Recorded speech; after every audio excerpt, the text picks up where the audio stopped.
Welcome all. इस video में bank Nifty का एनालिसिस देख लेते हैं। मंडे हम कैसे ट्रेड प्लान कर सकते हैं, क्या इंपॉर्टेंट लेवल्स होगी। देखिए कहीं ना कहीं फ्राइडे का भी दिन देखोगे आप, पूरा के पूरा टोटली साइडवेज यहाँ पे था। और कहीं ना कहीं जो हमने डिस्कशन किया था तो हम इस साइडवेज मार्केट में बच भी गए क्योंकि हमारा कोई ट्रेड नहीं बना। बहुत क्लियरली मैंने आपको यहाँ पे एनालिसिस में बताया था कि इस लेवल के ऊपर 51,100 के ऊपर ही ट्रेड प्लान करो अगर यही कहीं मार्केट ओपन होता है तो, क्योंकि यहाँ पे स्ट्रॉन्ग रेजिस्टेंस है। आप देखो ओपनिंग में भी यहाँ रेजिस्टेंस फेस किया, उसके बाद भी किया, और उसी लेवल के आसपास यहाँ पे बिल्कुल एक छोटी सी रेंज में, यहाँ पे रेंज देखोगे ना कितनी छोटी है। यहाँ पे कहाँ एंट्री करोगे और कहाँ प्रॉफिट बनाओगे। देखिए ये 70 पॉइंट की रेंज है, 60-70 पॉइंट की रेंज में कैसे हम प्रॉफिट बना सकते हैं, राइट। तो जरूर यहाँ पे हम इस चीज से बच गए क्योंकि यहाँ क्या हुआ होगा, किसी ने ब्रेकआउट देख के एंट्री ले ली, फंस गया, मार्केट नीचे आया। किसी ने ब्रेकडाउन देख लिया, यहाँ पे मार्केट ऊपर गया, छोटे छोटे स्टॉप लॉसेस खाते खाते यहाँ पे बड़े लॉसेस कर देते हैं ऐसे दिन, राइट। तो हम ऐसे दिन से यहाँ पे बच गए। इंपॉर्टेंट ये है कि अब कैसे ट्रेड प्लान करना है।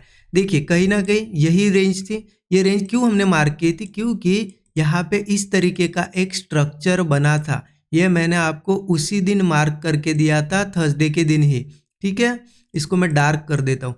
अब ये इंपॉर्टेंट क्यों है यहाँ पे रेजिस्टेंस, देखिए मैं थोड़ा सा इसके पीछे की साइकोलॉजी भी बताता हूँ, आप ध्यान से देखिएगा।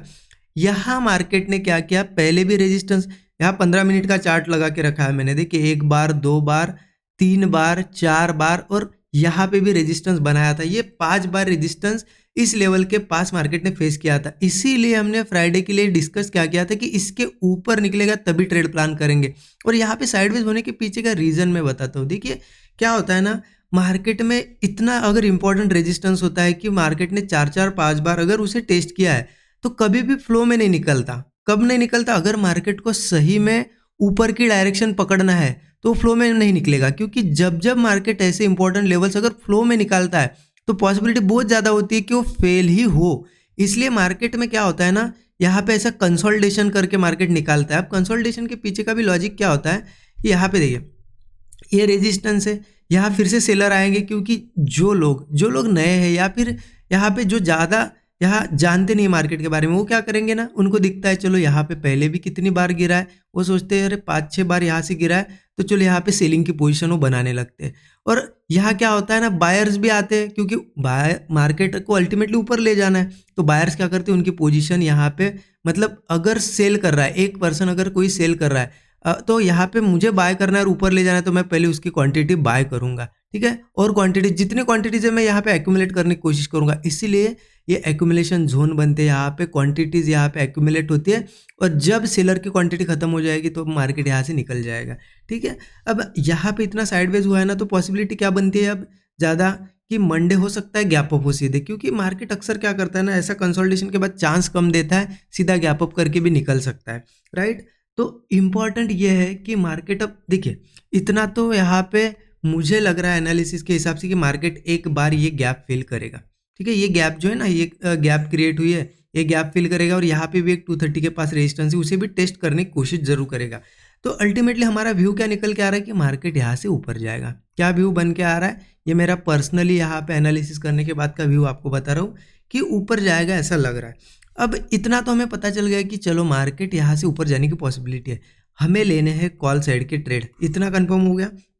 अब सबसे इंपॉर्टेंट टास्क ये होता है, क्योंकि क्या होता है ना, आपको कोई बता भी देगा यहाँ से मार्केट यहाँ जाएगा, ठीक है, या फिर खुद एनालिसिस करके भी आप निकाल सकते हो कि यहाँ से यहाँ इस पॉइंट से इस पॉइंट तक जाएगा। लेकिन सबसे इंपॉर्टेंट टास्क होता है उसमें आप प्रॉफिट कैसे बनाओगे।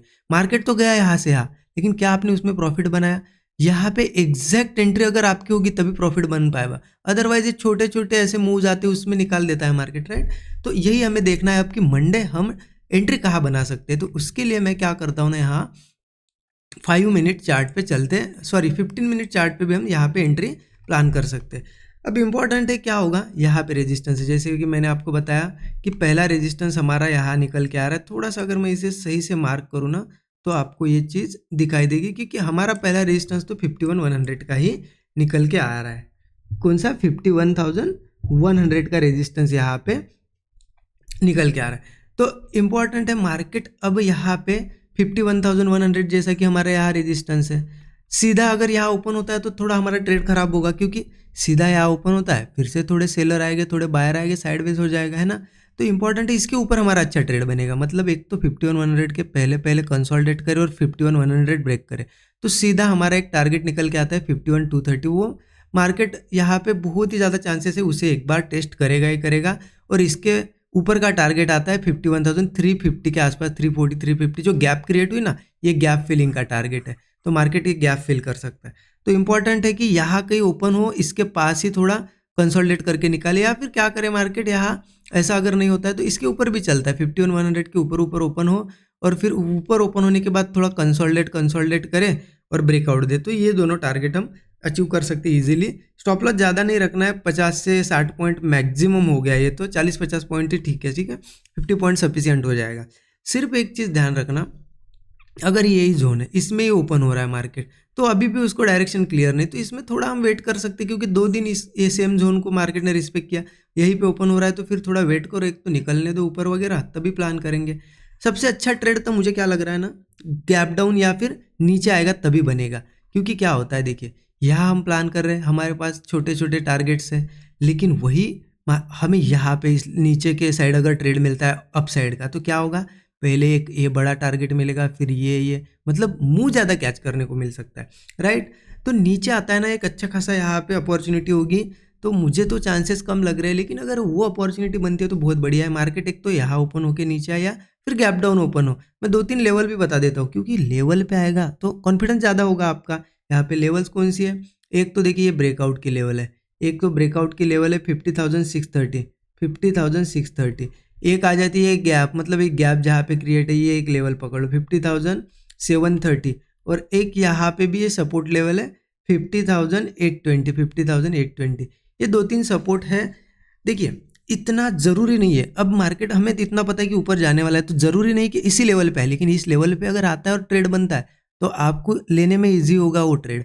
कैसे, मार्केट यहाँ से आया गैप डाउन इस लेवल पे आया, या फिर इस लेवल पे आया, फिर इस लेवल पे आया, तो 2-3 में से कोई भी लेवल पे आए और मार्केट सपोर्ट बना ले, मतलब वहाँ पे एक स्विंग बना ले और होल्ड कर जाए और ब्रेकआउट दे, बहुत बढ़िया है। कॉल साइड का ट्रेड हम लेंगे, स्टॉप लॉस वही 50-60 पॉइंट के ऊपर नहीं रखेंगे, 1:3 का टारगेट। या फिर चलो मान लेते इस लेवल पे नहीं गया, बीच में से ही कहीं गया, मार्केट आया नीचे, इन दोनों में से बीच में से ही जा रहा है, ठीक है ना। देखो पहले ऑब्जर्व करो, एक अगर ऐसा सपोर्ट बनाया मार्केट ने, फिर उसके बाद मतलब ऐसा एक स्विंग बन गया समझो, ठीक है, और उसके बाद मार्केट ऊपर जाके अगर सस्टेन करता है और ब्रेकआउट देता है, मतलब स्विंग बना फिर थोड़ा ऊपर गया, सस्टेन कर रहा है, उस सपोर्ट को नीचे नहीं ब्रेक कर रहा है, यहाँ पे होल्ड करके ऊपर ब्रेकआउट दे रहा है, कॉल लेंगे, फिर हमारा ये टारगेट और ये टारगेट होगा। या फिर सिंपल क्या कर सकते हो, अगर 50 से 60 पॉइंट का स्टॉप लॉस है, 1:3 का एक टारगेट रखो, बहुत ही 1:3 एक यहाँ पे अच्छा टारगेट होगा, जिसे हम कहते हैं एक सफिशिएंट प्रॉफिट, जिसमें हम यहाँ पे बुक कर सकते हैं, तो वो 1:3 होगा। 1:3 हमेशा मिनिमम 1:3 रखना ही चाहिए, ठीक है।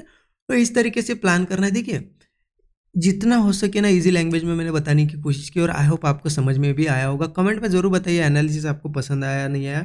और देखिए जैसा कि संडे है, यहाँ पे हॉलीडे, तो 13 आवर्स का जो हमारा कोर्स है उस पे यहाँ पे कूपन कोड हमने रखा है, ये कूपन कोड यूज़ कर सकते हो आप, holiday20, सो दैट आपको यहाँ पे 20% का एक बड़ा डिस्काउंट देखने को मिलेगा। और 13 आवर्स के कोर्स में जो नए लोग हैं उनको बताना चाहता हूँ, बाकी लोगों को पता है कि चीज़ें यही सिखाई जाती है कि ये जो प्राइस एक्शन में आपको एनालिसिस करके बताता हूँ, ये खुद आप कैसे करोगे, ये 13 आवर्स के कोर्स में आपको सीखने को मिलेगा। फिर किसी की ज़रूरत नहीं पड़ेगी आपको ये सीखने में और ये समझने में कि अब मार्केट में क्या बना है, क्योंकि मार्केट के स्टेजेस होते हैं। पहले तो व्यू क्रिएट करना पड़ता है, ट्रेंड समझना पड़ता है कि क्या बना है, व्यू क्रिएट करना पड़ता है कि किस डायरेक्शन में जा सकता है, उसके बाद इंपॉर्टेंट लेवल्स निकालनी पड़ती है कि कौन सी लेवल पे आके ट्रेड बनेगा, ठीक है। मैंने आपको अभी बताया कि यहाँ से यहाँ जाएगा, आपको पता चल जाएगा, ऐसे भी पता चल जाएगी, लेकिन अब इसमें लेवल्स निकालना है कि अब एग्जैक्ट एंट्री कहाँ बनेगी।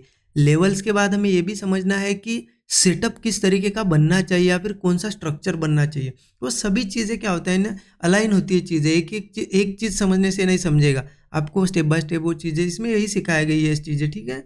और उसके साथ साथ सबसे इंपॉर्टेंट पार्ट साइकोलॉजी कैसे बिल्ड करना है। मुझे तो देखिए, मुझे ये चीज़ें यहाँ पे, मतलब मैं ये नहीं कर रहा हूँ कि एक कोर्स में यही है और यही अच्छा सिखाया है, ये बातें नहीं कर रहा हूँ मैं, लेकिन बता रहा हूँ कि टेक्निकल मैंने सिखाया है, पढ़ा है कि कैसे क्या आपको समझना है, ट्रेंड वगैरह सब, लेकिन वो मुझे इंपॉर्टेंट नहीं लगता, इसमें मुझे इंपॉर्टेंट साइकोलॉजी लगती है। तो मैंने ज़्यादा फोकस साइकोलॉजी पे किया, क्योंकि मुझे इतना पता है मार्केट में जैसा कि 80% यहाँ पे साइकोलॉजी वर्क करती है, 20% का टेक्निकल का पार्ट 20% है। आप कितना भी सीख लो, आखिर में आपकी साइकोलॉजी अगर खराब है ना तो प्रॉफिट नहीं बना सकते। और आपकी साइकोलॉजी स्ट्रांग है और आप थोड़ा बहुत यहाँ पे मतलब आप सही भी नहीं आते हो, मान लेते हैं आप अगर थोड़े बहुत रॉन्ग होते हो या फिर आपका टेक्निकल सही भी नहीं है, आप ज़्यादा ट्रेड अच्छे नहीं पकड़ पाते हो, लेकिन साइकोलॉजी स्ट्रांग है तो प्रॉफिट बन जाएगा मार्केट में, राइट। तो ये चीज़ें हैं, आप ज़रूर चेकआउट कर सकते हो कोर्स चाहे तो। इंटरेस्टेड हो गए, बिगिनर हो, इंटरमीडिएट लेवल पे हो, एडवांस लेवल पे भी हो, अगर कुछ दिक्कतें हैं तो कोर्स ज़रूर चेकआउट कर सकते हो। वीडियो के डिस्क्रिप्शन में लिंक है। और बाकी तो मैं वीडियोस में भी ट्राई करता हूँ जितना हो सके उतना सिखाने की। तो ये एफर्ट्स अच्छे लगते हैं तो कमेंट में ज़रूर बताइएगा। Thank you so much everyone.